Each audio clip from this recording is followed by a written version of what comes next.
네, 주님 우리 가운데 함께 하심을 믿습니다.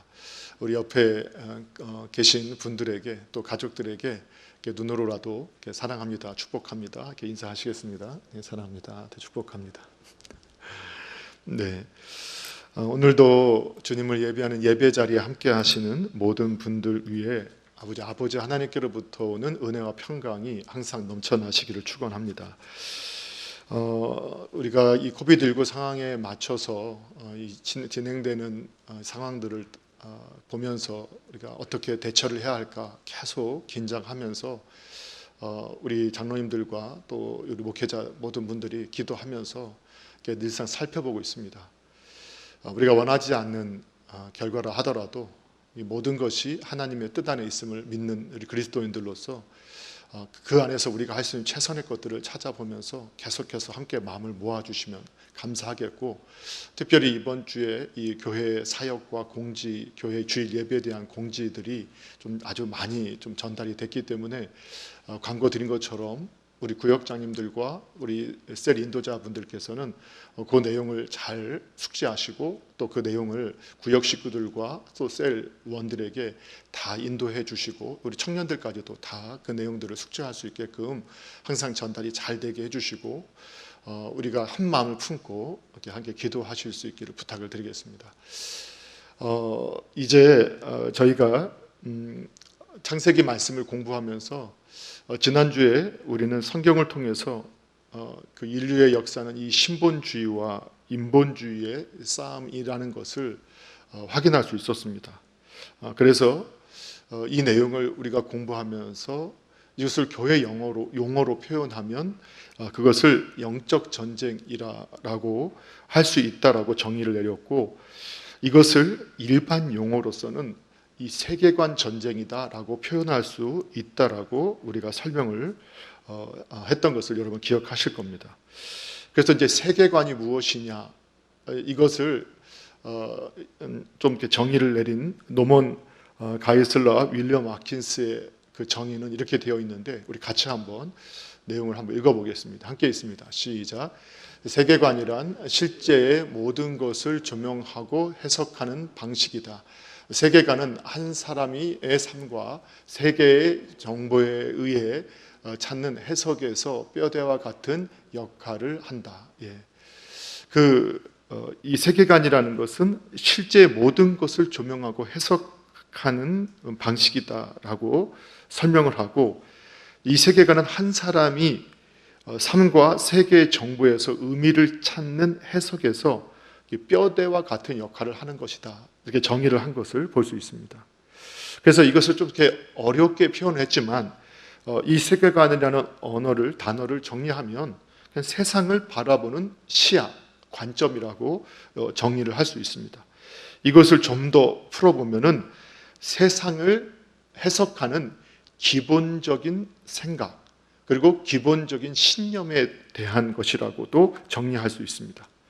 그래서 우리가 이 세상을 하나님의 말씀을 가지고 또 이 세상을 또 이 세상의 학문을 가지고 연구해 볼 때 이 세계관은 대부분 종교의 형태를 가지고 나타나는 것을 볼 수 있게 됩니다. 그래서 오늘은 이 하나님의 가치를 따르는 이 기독교 세계관, 성경적 세계관을 대항해서 일어나고 있는 이 세상의 세계관의 대표가 되는 인본주의에 대해서 오늘은 함께 살펴보고, 인본주의가 무엇인지, 그리고 이 세계관이 어떻게 확인되어질 수 있는지, 그리고 그 인본주의의 영향이 오늘날 어떻게 우리에게 미쳐지고 있는지, 특별히 생명과 성이라는 부분에 초점을 맞춰서 살펴보도록 하겠습니다. 오늘 이 대부분의 내용은 충돌하는 세계관, 노에벨의 충돌하는 세계관이라는 책과, 그리고 이번에 그 세계관 전쟁이라고 해서 이 이태희 변호사가 기록한 책을 동성애가 바꿔버릴 세상이라는 부제가 붙어있는 세계관 전쟁이라는 책, 그리고 기독교 세계관과 현대 사상이라는 제임스 사이어의 책을 토대로 해서 정리를 했고, 주로 그 중심 내용은 세계관 전쟁, 그 정리를 했던 것을 미리 말씀을 드리겠습니다. 먼저 첫 번째, 인본주의가 무엇인가에 대해서 우리가 한번 살펴보아야 되는데요. 그럼 인본주의가 뭐냐? 인본주의란 이렇게 이 교육학 용어 사전에는 이렇게 정의를 내리고 있어요. 좀 많지만 같이 한번 읽어보도록 하겠습니다. 우리 함께 읽겠습니다. 시작. 인간의 가치를 주된 관심사로 삼는 사상이다. 흔히 다음과 같이 세 가지로 나누어 생각하는 경향이 많다. 예.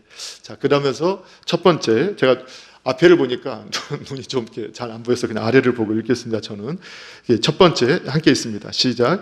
인간의 고통을 극소화하고 복지를 증진시키려는 모든 도덕적, 사회적 운동을 통칭하는 것으로 이해되는 경우가 많다. 네, 두 번째, 신이나 자연이 숭배의 대상이 아니라 오직 인간성만이 존귀하다고 믿는 실증주의적 인간성 숭배의 사상을 일컫는 경우도 있다. 세 번째, 예수 그리스도의 신성을 부인하고 그 인격성만을 주장하는 신학 사상을 일컫는 말로도 사용된다. 사실 너무 어려운 표현들이죠. 우리가 일상적으로 쓰지 않는 철학적인 용어들 또는 학문적인 용어들이 쓰이다 보니까 이런 말들을 그냥 제가 언어로 풀어서 말씀을 드리면 너무 어려울 것 같아서 그냥 그 내용을 이렇게 함께 읽을 수 있게끔 준비를 했습니다. 자, 그런데도 여러분이 조금 더 찾아보시고 관심을 가지시면서 또 한번 읽어보시면 좋겠는데, 그래서 이 인본주의 사상에 대해서 그런 경우가 많다라고 이렇게도 사용된다라고 하는 것은 이것이 완전하게 정립된 것이 아닌 아주 광범위한 사상이라는 것을 알 수 있습니다. 그래서 대개는 이 정의하는 사람마다 약간의 차이가 있지만 우리가 인본주의 사상은 이 자연주의 세계관이라고도 표현할 수 있는데, 그러면 이 자연주의 세계관, 인본주의 세계관이라는 게 뭐냐? 이것은 이 세상에 있는 모든 사물과 현상은 이 자연 범위 안에서만 존재한다라고 여기는 것입니다. 그러니까 세상의 모든 사물, 나타나는 이 현상들은 우리가 눈에 보이는 자연 범위 안에서만 존재한다라고 인식하는 겁니다. 그렇게 생각을 하는 겁니다. 그 생각이 곧 세계관이라고 했죠. 그러니까 눈에 보이는 자연 세계가 전부이라고 생각을 하는 것이죠.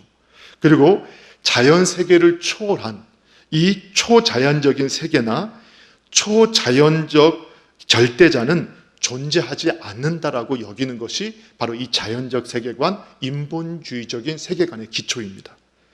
다시 말하면 영원한 세상, 신적 존재, 또 천국, 지옥, 천사, 마귀 같은 것은 있지 않다라고 여기는 것입니다. 이러한 생각에 기초해서 이 절대자 또 초월자를 인정하지 않기 때문에 당연히 절대자나 또 신이 정한 진리나 윤리의 기준, 그것을 인정하지 않게 되고, 이러한 인본주의 세계관은 그렇기 때문에 모든 도덕적인 기준은 개개인 한 사람 한 사람의 선호에 따라서 정해진다라고 이렇게 생각을 합니다. 그래서 여기서 어떤 말이 나오냐면 도덕적 상대주의라는 말이 나옵니다. 그 도덕은 다 상대적인 거야. 개개인마다 자기의 기준으로 판단하는 거야 라는 이러한 사상들을 내포하고 있습니다. 뿐만 아니라 모든 문화를 바라볼 때 어떠한 신의 기준이 있는 것이 아니기 때문에 개인마다 또는 민족마다 나라마다 독특한 문화가 있는데 그 문화의 도덕성은 동일하다라고 문화다원주의적인 이러한 결과를 낳게 됩니다. 근데 이제 이런 설명을 들으면서 그 맞는 거 아니야? 라고 생각을 한다면 여러분은 지금 인본주의적인 세계관 속에 잡혀 있는 것입니다. 자, 더군다나 여기서 더 나아가서 결국은 이런 인본주의적인 사상은 인간의 과학과 기술이 인간의 모든 문제를 해결할 수 있다라고 하는 이 과학적 낙관주의적인 태도를 가지고 있습니다. 그래서 인간이 계속 진보하고 또 과학과 기술이 발달하게 되면 인간이 가지고 있는 문제를 해결할 수 있다라고 보고 있습니다. 예, 또 이렇게 되다 보니까 인간의 이성, 그러니까 초월적인 현상들에 열광을 하고 그런 것에 호기심을 가지면서도 또 그런 것을 느끼기도 하지만 이성의 판단에서 이 자연의 현상으로 분석해서 이성을 절대화하는 이러한 모습을 가진다는 거예요. 자, 이것이 우리가 가지고 있는 인본주의의 사상의 특징, 인본주의 세계관의 특징입니다. 자, 그런데 이 충돌하는 세계관이라는 이 책에서는 아주 명쾌하게 이거 인본주의는 그냥 사상이 아니냐 이렇게 생각할 수 있는데 이 충돌하는 세계관에서는 인본주의는 이 종교이다라고 이렇게 정의를 내리고 있습니다. 그러면서 왜 인본주의 사상, 인본주의 세계관이 종교이냐 이것을 설명하는데 이렇게 설명합니다. 이 세속적 인본주의는 우리 그리스도인들이 성경을 하나님의 계시, 경전으로 우리가 삼고 있는 것처럼 1933년과 1973년 그리고 2000년에 발표된 인본주의 선언을 경전화해서 그것을 그들의 진리로 믿고 따르고 있다는 겁니다. 그러면서 오늘날 이 세상에 가장 막강한 영향력을 행사하는 그 사상 그리고 이 세계관이 인본주의 세계관인데 이것은 특별히 이 세상의 교실을 통해서 교육을 통해서 그 사상을 주입하고 있고 이 세상은 지금 그리스도인들조차도 교실에서 주입되고 있는 이 사상을 막지 못하고 있는 형편이다 라고 해석을 하고 있습니다.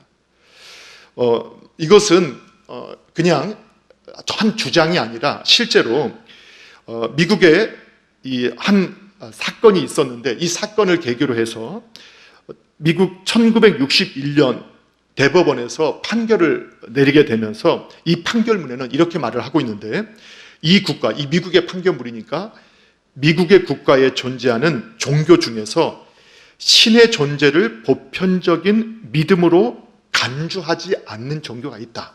이렇게 표현을 한 겁니다.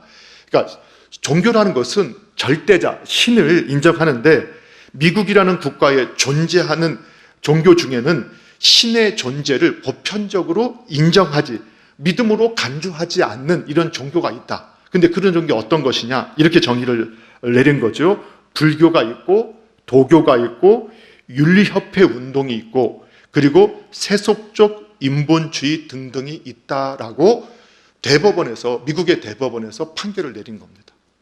그러니까 미국인의 사고 속에도 이 인본주의 세계관, 불교, 도교는 오히려 이 사람들이 더 정확하게 파악하고 있는 거죠.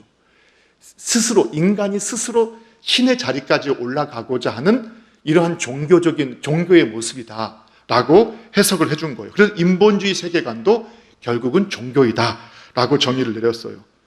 실제로 미국에서는 우리보다 인본주의 문화가 발달되어 있는 미국에서는 그 대학마다 인본주의자 카운슬러들을 두고 있습니다. 상담가들을 두고 있는데 그 상담가들의 카운슬러들의 위치를 어디다 두고 있느냐?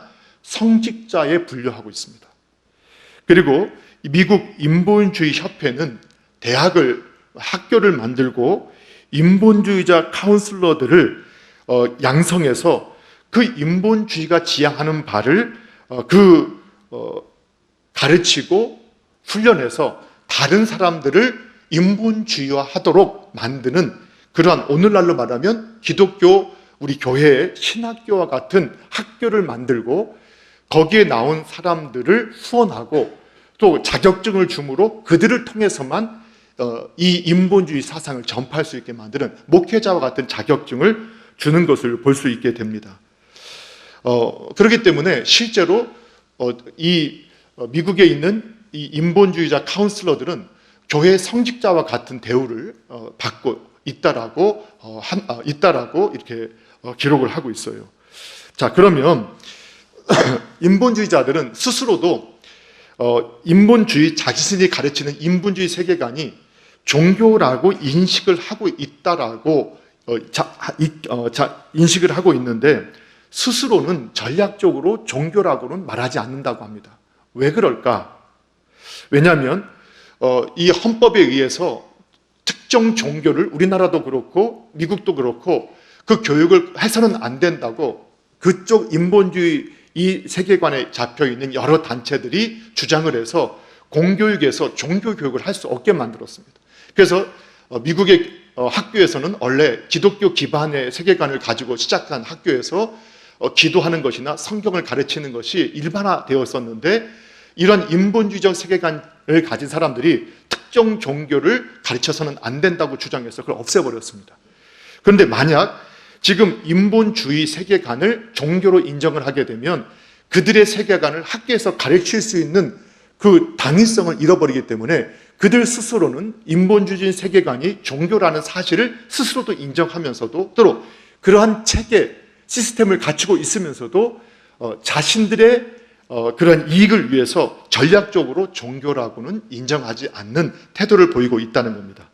자, 이거를 우리나라의 정성구 박사님이라고 하는 우리 총신에서 꽤 오랫동안 교수직을 감당하셨던 정성구 박사님이 한 신문의 칼럼에 동일하게 인본주의는 종교다라는 이러한 내용의 칼럼을 실었습니다. 그 내용을 제가 찾아보고 좀 발췌를 했는데요. 전체는 읽을 수가 없기 때문에 앞부분을 좀 읽어보도록 하겠습니다. 휴머니즘, 그것을 한번 함께 읽겠습니다. 시작. 휴머니즘은 곧 인본주의는 종교이다. 인본주의는 세상에 있는 많은 종교들 중에 가장 신도수가 많고 막강하다. 인본주의는 정치, 경제, 사회, 신학, 문화, 예술, 문학, 역사, 군사, 학문, 교육 등의 삶의 모든 영역에 영향력을 행사할 뿐만 아니라 세계관, 종교관, 역사관에도 치명적 역할을 한다. 휴머니즘, 곧 인본주의는 하도 광범위하게 영향을 끼치기 때문에 대부분의 사람들은 그들의 주장이 당연한 것이고 그것의 문제점을 지적하는 사람들도 없다. 이건 뒤에 나오고요. 그래서 이 정성구 박사님은 뭐라고 표현을 하냐면 한국의 모든 책들 또는 논문 그리고 신문이나 잡지에서조차 인본주의의 문제를 비판한 적은 한 번도 발견하기가 발견하기가 참 어렵다라는 표현을 했어요. 그러면서 노벨 문학상을 받는 모든 작품은 그것이 소설이든지 또 시라든지 기본적으로 휴머니즘, 곧 인본주의를 예찬할 때만이 받을 수 있다라고 정의를 내려요. 그리고 오늘날 미디어, 라디오나 텔레비나 또는 거기서 방영되는 드라마나 영화나 연극 모든 것들이 인본주의 세계관을 극찬하는 이러한 내용으로 만들어지는 것이 불문율이다. 이렇게 정의를 내리고 있어요. 그런데 우리들은 그것이 그런 것이구나조차도 인식하지 못할 만큼 우리에게 막강한 영향력을 미치고 있다는 거예요. 자, 그래서 아까 이제 잠깐 또 읽어볼까요? 휴머니즘 종교의 신조 서문에는 이렇게 이제 나와 있는데 실제로 인본주의 선언의 서문에는 이렇게 기록이 되어져 있어요. 자, 한번 읽어볼게요. 시작. 휴머니즘 종교 신조의 서문에 우주는 스스로 존재하고 창조되지 않았다이다. 이 주장은 전능하사 천지를 만드신 하나님 아버지를 내가 믿사오며란 우리의 신앙 고백을 완전히 뒤엎어 버렸다. 자, 우리가 모르고 있는 사이에 이 세상의 인본주의적인 사상, 이 세계관을 전파하는 사람들이 공고하게 우리와 같은 신학교를 만들고 또 우리와 같은 시스템을 만들고 인권선언이라는 이러한 선언을 통해서 그들만의 15가지 신조를 가지고 있는데 그 신조의 서문에는 그들은 이렇게 당당하게 고백을 하고 있는 거예요. 우주는 스스로 존재하고 창조되지 않았다.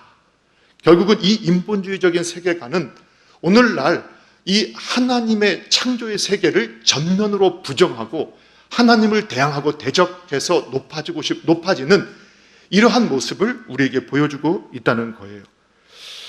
이 정성구 박사님의 칼럼에 인본주의는 종교다라는 여기서 15가지 이러한 인본주의 15가지 신조어 중에서 7가지를 표현했는데 그들은 진화론적 해석을 따르고 또 과학적 방법만이 진리라고 또 문화적 상대주의 등 앞서 말한 내용들에 대해서 주장한다라고 이렇게 설명을 해주고 있어요. 자, 그런데 우리는 또 이런 내용을 들으면서 이런 내용은 좀 이렇게 어렵구나 이렇게 생각할 수 있지만 이런 철학적인 용어 또는 학문적인 용어를 들으면서 우리가 어렵게 생각해서는 안 되고 오늘 이 말씀을 들으면서 이러한 세상의 철학과 학문을 뛰어넘는 하나님의 계시를 통한 이 세상을 설득할 수 있는 탁월한 지혜로운 크리스천들이 일어나야 합니다.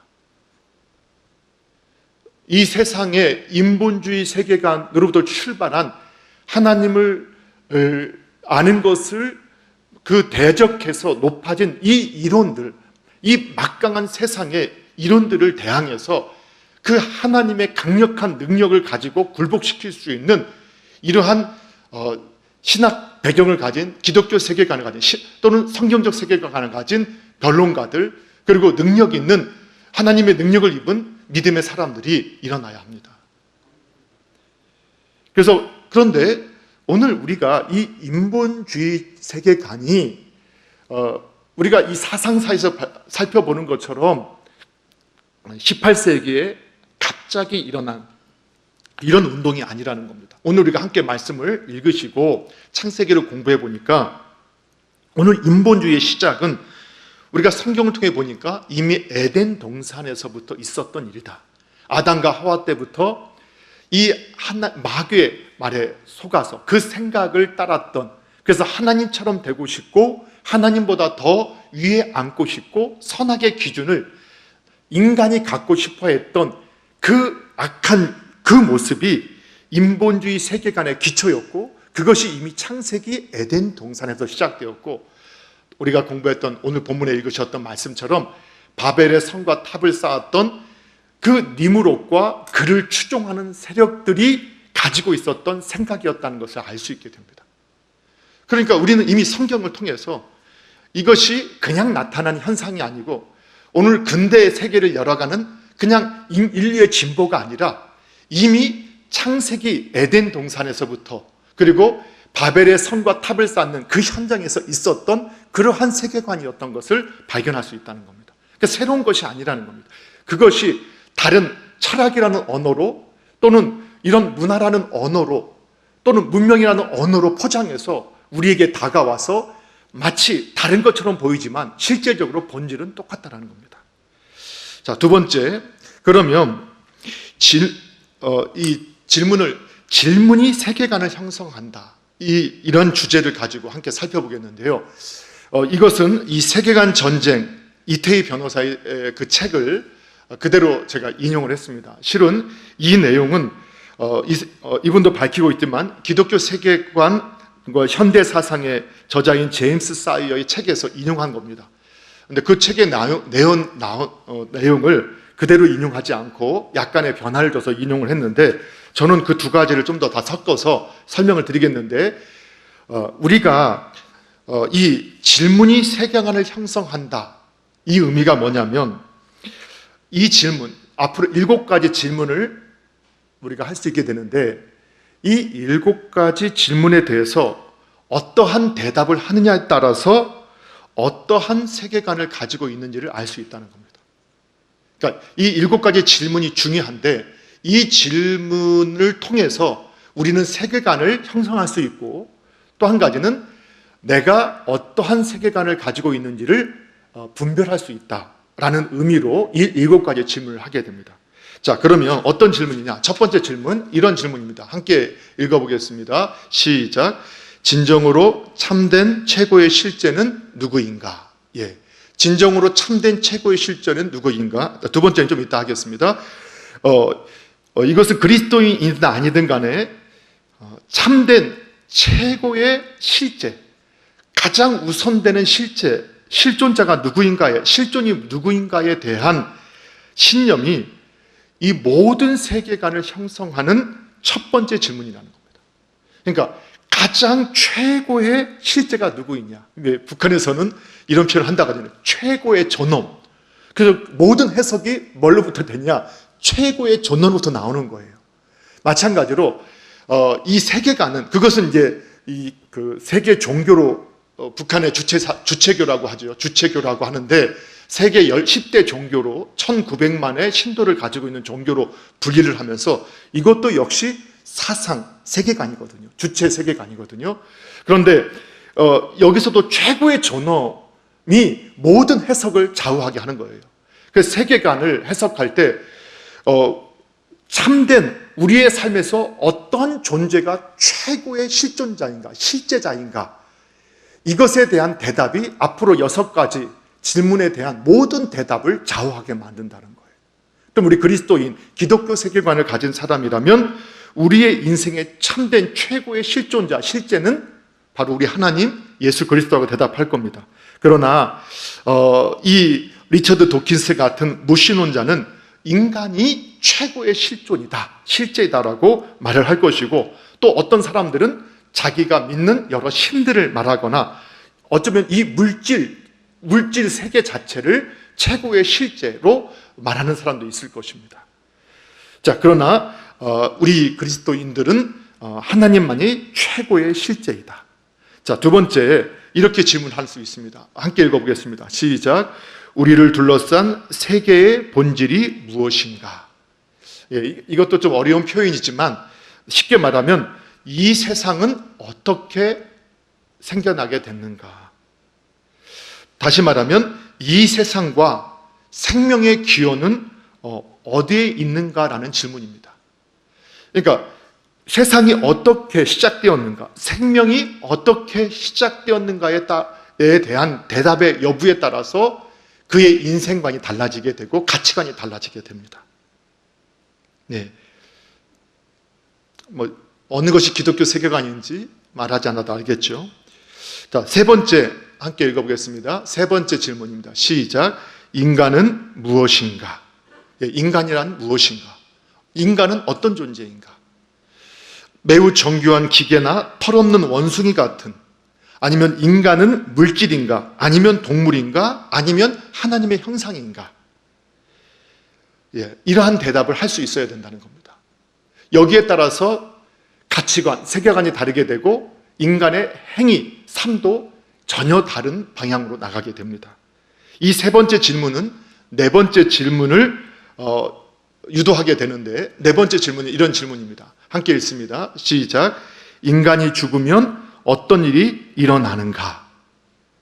예, 인간이 어떤 존재인가?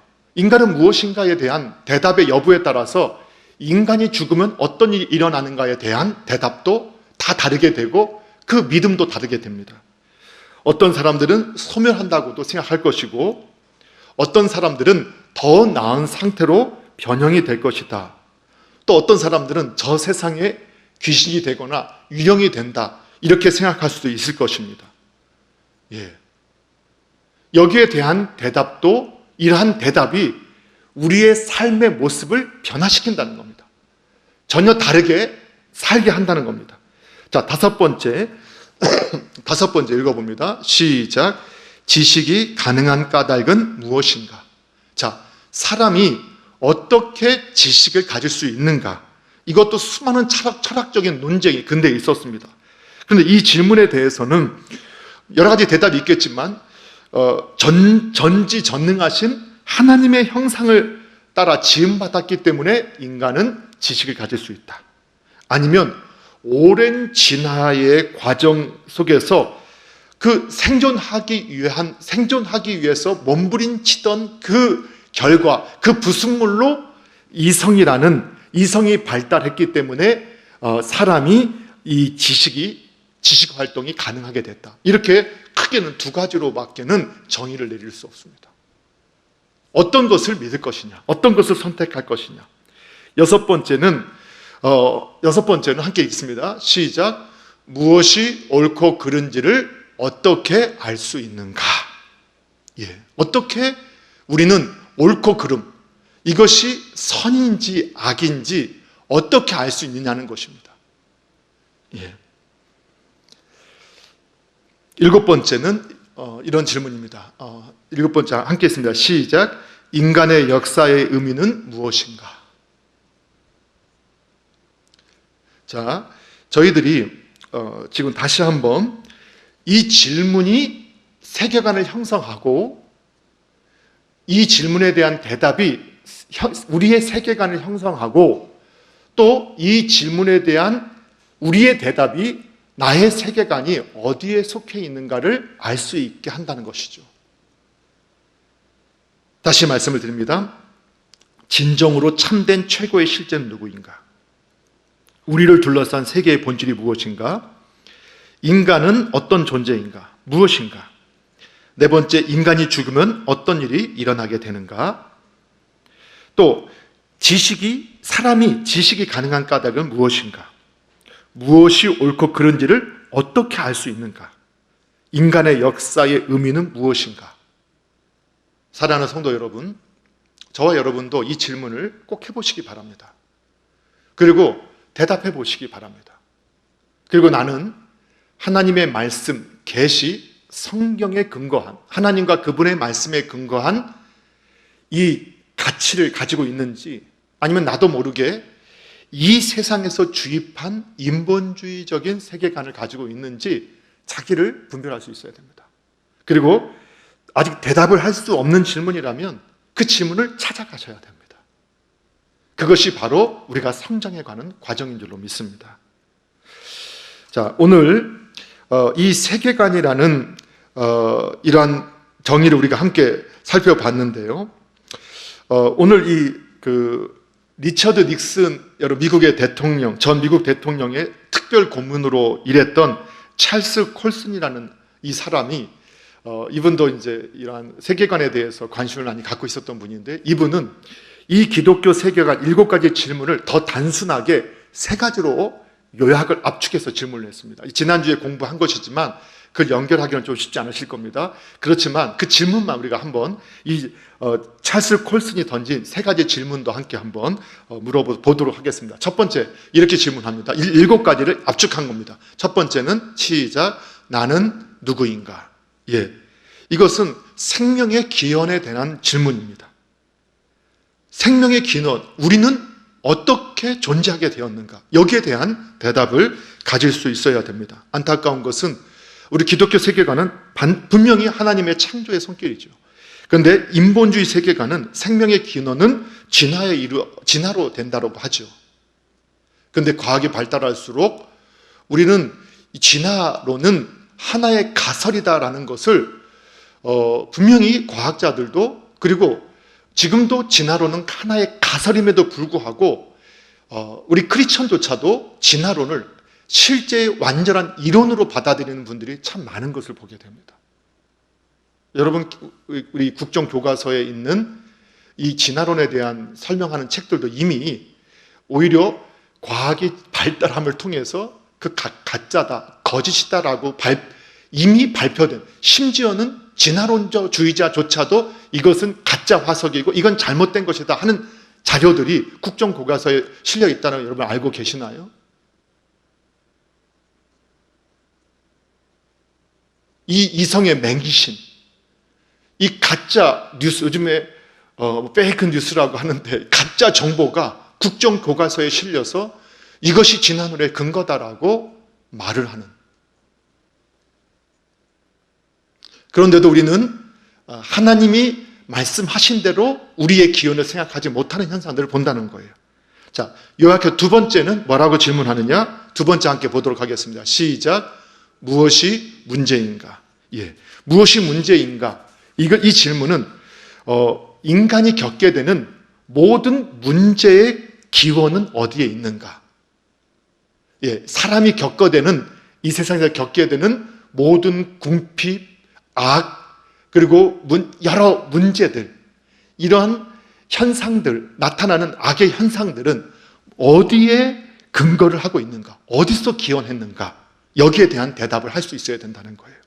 자, 간단하게 우리 세계관, 기독교 세계관은 인간의 타락, 죄로부터 하나님과의 관계의 단절로부터 나왔다고 하고, 이 인본주의 세계관은 인간이 자유를 제한하는 억압, 바로 특별히 하나님이라는, 하나님이 이 모든 문제의 근원이다라고 봐요. 그러니까 인간이 만들어 놓은, 그들은 이렇게 표현하죠. 인본주의 세계관에서는 사람 스스로 만들어내온 종교, 그 신이 인간의 모든 자유를 제한하고 모든 문제의 근원이다라고 봐요. 자, 그러면 세 번째, 이렇게 질문할 수 있어요. 세 번째는 볼까요? 시작. 문제를 어떻게 고칠 수 있는가? 예. 그러면 어떻게 이 세상에 발생하는 모든 악의 문제, 우리 인간에게 나오는 이 거짓, 살인, 더러움, 그리고 이 비참의 모든 문제를 어떻게 회복할 수 있는가?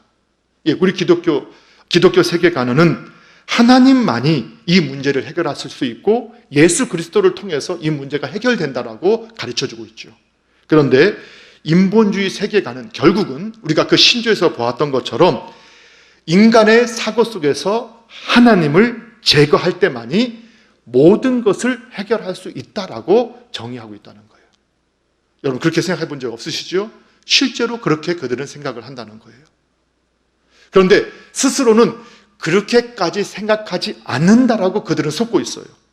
자, 그러면 이 세 가지 가장 근본적인 질문에 어떻게 답하냐에 따라서 우리는 어떤 세계관에 속해 있는가를 확인할 수 있다. 여러분 기억하시기 바랍니다. 그래서 오늘 우리는 질문에 따라서 우리 질문이 세계관을 한다고 했는데 이 7가지, 3가지 질문에 대해서 분명한 답을 가질 수 있으셔야 하고 여기에 대해서 분명하게 성경적 근거를 통해서 우리에게 세상에서 우리 자신을 밝힐 수 있는 은혜가 있어야 함을 믿으시기 바랍니다. 자, 마지막 세 번째, 그러면 인본주의 세계관은 우리에게 지금 어느 정도의 영향을 미치고 있는가, 이것을 살펴보도록 하겠습니다. 예, 여러분 우리가 이런 말 많이 들어보셨죠. 생각은 결국은 행동을 바꾸게 된다. 그래서 이 세계관이 문화를 낳게 되어 있습니다. 그러니까 세계관에 따라서 우리의 사고에 따라서 어떤 일이 벌어지느냐, 이 문화가 형성이 되어지게 됩니다. 그 신앙이 우리 신앙이 우리 삶의 모든 부분에 영향을 미치듯이 이 세계관도 우리의 모든 삶에 영향을 미치게 되어 있습니다. 그래서 만약 우리가 그리스도인이 된다라는 표현을 이 영적인 의미로서 볼 때 우리의 사고가 바뀌었다, 그래서 생각이 바뀌지 않고 행동이 바뀌지 않았다면 우리는 지난주에 이렇게 정의를 내렸습니다. 그 사람은 아직 크리스천이 아니거나 영적 어린아이일 수 있다, 이렇게 정의를 내렸던 거 기억하시나요? 우리가 예수님을 믿어서 예수님 믿고 나 구원 간다, 이걸 믿는 게 믿음이 아니라, 그것이 구원이 아니라 정말 하나님의 말씀과 하나님을 믿는다면 그분의 생각이 내 생각을 바꾸기 때문에 그분의 생각에 의해서 내 삶의 모든 문화가 바뀌게 된다. 이것이 바로 기독교 세계관의 모습이라는 거예요. 네. 자, 오늘 여기서 지난주에 해보니까요, 더 하니까 안 되겠더라고요. 많은 항의도 받아서 오늘 여기서 마치고 세 번째는 이어서 다음 주에 좀 정리를 하도록 하겠습니다. 자, 오늘 2가지로 그냥 정리를 마치겠습니다. 오늘 말씀을 정리하면서 오늘 이 하나님을 아는 것을 대적해서 높아진 이 세상에 많은 세계관들이 있습니다. 사상들이 있고 이론들이 있습니다. 그것을 대표하는 것이 인본주의 사상이다, 휴머니즘입니다. 이것이 얼마나 막강한 영향력을 미치고 있는지 우리는 인지하지 못하는 사이에 이것이 우리의 삶 전반에 아주 결정적인 영향력들을 미치고 있어서 심지어는 크리스천조차도 인본주의 생각을 우리 기독교 세계관, 성경적 세계관과 반하는 인본주의 세계관이 오히려 옳다라고 인정하는 모습들을 저희들이 보게 된다는 거예요. 그래서 우리는 이미 이 세계관을 연구를 통해서 인본주의 세계관은 종교가 아니지 않느냐, 그냥 생각 아니, 사상 아니냐, 이데올로기 아니냐. 그러나 이 이데올로기도 종교입니다. 그래서 우리는 예를 들어서 미국이라는 예를 들어서 또는 현재 인본주의자들의 모습을 통해서 인본주의 세계관은 종교다는 것을 확인했습니다. 그러면서 세계관을 형성하는 데는 7가지 그리고 이 콜린의 3가지 질문에 대한 대답으로 확인할 수 있다는 것을 정의했습니다. 혹시 다시 영상을 돌려보면서 그 문장들을 여러분 확인하시면서 그 질문에 나는 어떠한 대답을 하고 있는가 여러분 점검해 보시기 바랍니다. 그리고 그 대답을 할 때 혹이라도 내 영혼이 떨리고 있다면 다시 기도하시면서 말씀으로 그 사고가 하나님의 생각으로 교체될 수 있도록 여러분 노력하시기 바랍니다. 참 그리스도인은 구원받았다는 그 사실을 믿는 것이 아니라 하나님과 그분의 생각으로 내 생각을 바꾸는 사람들입니다. 그리고 이 인본주의 세계관, 이것은 어느 날 갑자기 뚝 떨어진 세상의 학문이 아니라 우리 성경의 근거를 통해 볼 때 이미 에덴 동산에서 그리고 바벨의 성과 탑을 쌓는 니무롯과 그 니무롯을 추종하는 그들에 의해서 형성되었던 그때부터 있었던 세계관이었다라는 것을 하나님을 대항하고 하나님의 자리에 앉고 하나님처럼 선과 악의 기준이 되고자 하는 그 시대부터 있었던 것이라는 여러분 기억하시면서 여러분 깨어 있으시기 바랍니다. 이 싸움은 영적 싸움, 영적 전쟁이고 또 이 싸움이 우리의 삶의 모양을 완전히 바꿔놓게 될 것입니다. 오늘 사랑하는 저와 여러분이 바른 세계관으로 세워질 때 그것이 교회의 본질을 회복하는 것이고 이 세상을 변화시키는 것은 세상을 기쁘게 하기 위해서 그들의 소리에 맞춰가는 것이 아니라 하나님의 보여주신 그 말씀에 우리를 온전히 맞춰갈 때 그때 이 세상을 변화시키고 이 세상에 참된 행복을 줄 수 있다는 사실을 믿으셔야 합니다. 오늘 더욱 철저하게 성경적 세계관으로 기독교 세계관으로 저와 여러분을 무장할 수 있는 그런 은혜가 있기를 주님의 이름으로 축원합니다. 기도하겠습니다. 하나님 아버지 감사합니다. 오늘 우리가 인본주의 사상에 대해서 함께 말씀을 근거로 해서 함께 살펴보았습니다. 하나님 우리가 깨어있게 하여 주시고 또 이 세상 속에서 참 교회로서 사명을 감당할 수 있도록 주님과 주님의 말씀으로 우리의 생각을 우리의 마음을 새롭게 하여 주시옵고 또 그 확고한 믿음 가운데서 주님의 그 뜻을 또 주님의 말씀을 통한 삶을 문화를 만들어가는 저희 모두가 될 수 있게 하여 주시옵소서. 그래서 우리 남서울 중앙교회당의 교회로 부름받은 우리 성도님들 한 분 한 분들 그리고 그 가정과 섬기는 모든 일들이 정말 아름다운 교회의 사역이 되어줄 수 있도록 역사해 주시옵소서. 예수님의 이름으로 기도합니다. 아멘.